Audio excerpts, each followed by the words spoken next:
ಇದು ಸತ್ಯದ ಬೆಳಕು. ವಿಜಯಪುರ ಜಿಲ್ಲೆ ದೇವರಹಿಪ್ಪರಗಿ ವಿಧಾನಸಭಾ ಮತಕ್ಷೇತ್ರದ ಸರ್ವ ಕಾಂಗ್ರೆಸ್ ಪಕ್ಷದ ಕಾರ್ಯಕರ್ತರ ಪೂರ್ವಭಾವಿ ಸಭೆಯನ್ನ ದಿನಾಂಕ 9/2/2026 ಸೋಮವಾರ ಬೆಳಗ್ಗೆ 9:30ಕ್ಕೆ ದೇವರಹಿಪ್ಪರಗಿ ಪ್ರವಾಸಿ ಮಂದಿರದಲ್ಲಿ ನಡೆಯಿತು. ಈ ಪೂರ್ವಭಾವಿ ಸಭೆಯನ್ನ ಮಾನ್ಯ ಸುನೀಲ್ ಗೌಡ ಪಾಟೀಲ್ ವಿಧಾನ ಪರಿಷತ್ ಶಾಸಕರ ನೇತೃತ್ವದಲ್ಲಿ ಆಯೋಜಿಸಲಾಗಿತ್ತು. ಈ ಮಹತ್ವದ ಸಭೆಗೆ ಕ್ಷೇತ್ರದ ಎಲ್ಲಾ ಘಟಕದ ಪದಾಧಿಕಾರಿಗಳು, ಬೂತ್ ಮಟ್ಟದ ಕಾರ್ಯಕರ್ತರ, ಯುವ ಕಾಂಗ್ರೆಸ್ ಮಹಿಳಾ ಕಾರ್ಯಕರ್ತರು ಭಾಗವಹಿಸಿದ್ದರು. ಮುಖ್ಯ ಕ್ರಿಯಾಶೀಲ ಕಾರ್ಯನಿರತ ದೇವರಹಿಪ್ಪರಗಿ ಉಸ್ತುವಾರಿ ಶ್ರೀ ಪ್ರಭುಗೌಡ ಲಿಂಗದಳ್ಳಿ ಈ ಸಂದರ್ಭದಲ್ಲಿ ಪೂರ್ವಭಾವಿ ಸಭೆಯ ಕೇಂದ್ರ ಬಿಂದುವಾಗಿದ್ದರು.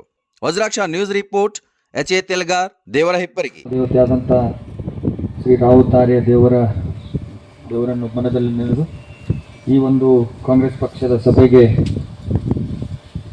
ಉಪಸ್ಥಿತಿಸಿದಂಥ ಎಲ್ಲ ಕಾಂಗ್ರೆಸ್ ಮುಖಂಡರುಗಳೇ, ಕಾಂಗ್ರೆಸ್ ಬ್ಲಾಕ್ ಕಾಂಗ್ರೆಸ್ ಅಧ್ಯಕ್ಷ, ಪದಾಧಿಕಾರಿಗಳ ಕಾರ್ಯಕರ್ತರು ಮತ್ತೆಲ್ಲ ನಮ್ಮ ಅವರಿವರೆಲ್ಲ ನಮ್ಮ ಪಕ್ಷದ ಯುವ ಕಾರ್ಯಕರ್ತರೇ, ಇವತ್ತು ಮೂಲತಃ ಈ ಒಂದು ಕಾರ್ಯಕ್ರಮ ದೇವರಹಿಪ್ಪರಗಿ ಒಳಗೆ ಯಾಕೆ ಹಾಕ್ಕೊಂಡಿವಂದ್ರೆ, ನಮ್ಮ ವರಿಷ್ಠರಾದಂಥ KPCC ಅಧ್ಯಕ್ಷರಾದಂಥ DK ಶಿವಕುಮಾರ್ ಸಾಹೇಬರು ಒಂದು ಕಮಿಟಿಯನ್ನು ಮಾಡಿದ್ರು. ಒಂದು 8 ಜನ ಸೇರಿಸಿ ಕಮಿಟಿ ಮಾಡಿ ಎಲ್ಲೆಲ್ಲಿ ನಮ್ಮ ಕ್ಷೇತ್ರದ ಶಾಸಕರಿಲ್ಲ ಅಲ್ಲಿ ನಾವು ಸಂಘಟನೆ ಮಾಡಬೇಕನ್ನೋದು ಒಂದು ಕಮಿಟಿ ಮಾಡಿದ್ರು. ಆ ಕಮಿಟಿ ಒಳಗೆ ನಾನು ಕೂಡ ಸೇರಿಸಿದ್ವಿ. ನಾವು ಇಲ್ಲ ಬೇಡ ಅಲ್ಲೇ ಲೋಕಲ್ದವ್ರನ್ನ ಹಾಕೊಂಡು ಮಾಡ್ರಿ ಅಂತ ನಾವು ಸಲಹೆ ಕೊಟ್ಟರು ಕೂಡ, ಇಲ್ಲ MLC ಅವ್ರು ಹಾಕ್ತೀರಿ, ನೀವು ಕೂಡ ಇರ್ಬೇಕಂತೇಳಿ ಒಂದು ಕಮಿಟಿ ಮಾಡಿದ್ರು. ಅದಾದ ನಂತರ ಯಾವುದೇ ಒಂದು ನಾವು ಕೆಲವೊಂದು ಓಪನಿಂಗನ್ನು ಮಾಡಿದ್ವಿ. 10,000 ಜನ ಆಗ್ತಾರೆ. ಬರೀ ಬಿಜಾಪುರ ಬಾಗಲಕೋಟೆ ಅಷ್ಟೇ ಅಲ್ಲ, ಇದು ಇಡೀ ರಾಜ್ಯಕ್ಕೆ ಮಾಡಬೇಕಾಗ್ತದೆ. ಸುಮಾರು 90,000 ಜನ ನಾವು ಮುಂದುವರಿಸಬೇಕಾಗ್ತದೆ. ಅದು ಕಷ್ಟಕರ ಕೆಲಸ ಅಂದಾಗ ನಾವು ಅಷ್ಟಕ್ಕೆ ಬಿಟ್ಟಿದ್ದಿಲ್ಲ. ಅಂದರೂ ಕೂಡ ಹೋರಾಟ ಮಾಡಿದ್ವಿ. ಅಲ್ಲಿ ಫ್ರೀಡಮ್ ಪಾರ್ಕಲ್ಲಿ ಎಲ್ಲ ಗ್ರಾಮ ಪಂಚಾಯತಿ ಸದಸ್ಯರು ಬೆಂಗಳೂರು ಕೂಡ ಬಂದು ಹೋರಾಟ ಮಾಡಿದರು.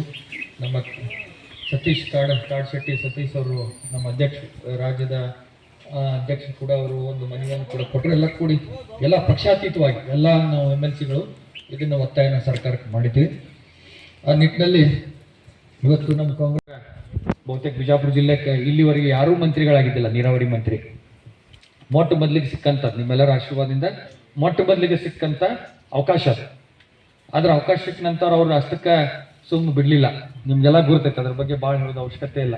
ಯಾಕಂದ್ರೆ ಇಡೀ ಏಷ್ಯಾದಲ್ಲೇ ಅತಿ ಉದ್ದವಾದ ಇವತ್ತು ಅಕ್ವಾಡಕ್ಟ್ ಎಲ್ಲ ಅದ ಅದು ಬಿಜಾಪುರ ಜಿಲ್ಲೆಯಲ್ಲ. ಅಂತ ಒಂದು ಎಲ್ಲರೂ ಹೇಳ್ತಿದ್ರು ಇವೆಲ್ಲ 30 ವರ್ಷ ಹೋಗ್ತಾವ್ರಿ, 40 ವರ್ಷ ಹೋಗ್ತಾವ್ರಿ ಅಂತ ಹೇಳಿ. ಯಾಕಂದ್ರೆ ಕೆಲವು ನಾವು ಪ್ರಾಜೆಕ್ಟ್ಗಳು ನೋಡಿ ಮಹಾರಾಷ್ಟ್ರದಾಗ ನಮ್ಮ ಕನ್ನಂಬಡಿ ಅಂದ್ರೆ ಬಬಲೇಶ್ವರ ಕ್ಷೇತ್ರ ಮಗ್ಗಲ್ಕೆ ಮೈಶಾಳ ಅಂತ ಬರ್ತದೆ. ಮೈಶಾಳ ಯೋಜನೆ ಚಾಲುವಾಗಿ 40 ವರ್ಷ ಆಗ್ತದೆ, ಇನ್ನಾದರೂ ಮುಗಿಲಾಗ್ತಾ ಇಲ್ಲ ನೀರಾವರಿ ಯೋಜನೆ. ಅವರೆಲ್ಲ ಮಹಾರಾಷ್ಟ್ರದವ್ರು ನೋಡಕ್ಕೆ ಬರ್ತಿದ್ರು ಅಲ್ಲಿ. ಇದು ನಮ್ಮಂಗೆ ಅತ್ಲೆ 40 ವರ್ಷ ಹೋಗ್ತಾ. ಯಾಕಂದ್ರೆ ಇವೆಲ್ಲ ಪ್ರಾಜೆಕ್ಟ್ಗಳು ನೀವು ನೋಡಿರಿ.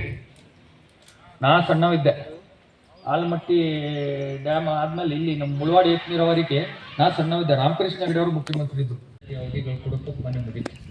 ಅದನ್ನು ಕೂಡ ನಾವು ಮೊನ್ನೆ ಅಧಿವೇಶನದಲ್ಲಿ ಆ ಗ್ರಾಮ ಪಂಚಾಯತಿ ಅವಧಿ ಮುಗಿದ್ರು ಕೂಡ ಮತ್ತು ಅವ್ರನ್ನ ಇನ್ನೂ 3-4 ತಿಂಗಳು ಎಲ್ಲಿವರೆಗೆ ಚುನಾವಣೆ ಡಿಕ್ಲೇರ್ ಆಗೋದಿಲ್ಲ, ನೀತಿ ಸಮಿತಿ ಬರುವವರೆಗೆ ಇದೇ ಬಾಡಿಯನ್ನು ಕಂಟಿನ್ಯೂ ಮಾಡಿದ್ರೆ ಇವ್ರಿಗೆ ಸ್ಥಳೀಯ ಗುರುತಿರ್ತದೆ. ಈಗ ಆಲ್ರೆಡಿ ಎಲ್ಲ ಸದಸ್ಯರು ಏನದ ಅವ್ರಿಗೆ ಗುರುತಿರ್ತದೆ, ಅವ್ರಿಗೆ ಈಸಿ ಆಗ್ತದೆ. ಹೊಸದಾಗಿ ನೀವು ಅಧಿಕಾರಿ ನೇಮಿಸಿದ್ರೆ ಆ ಅಧಿಕಾರಿ ತಿಳ್ಕೊಳ್ಳೋದ್ರಾಗೆ 3 ತಿಂಗಳು ಮುಗಿದು ಹೋಗ್ಬಿಡ್ತದೆ.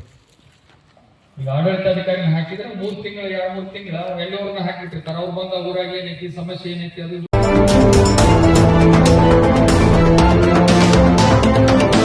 ವಜ್ರಾಕ್ಷ ನ್ಯೂಸ್, ಇದು ಸತ್ಯದ ಬೆಳಕು.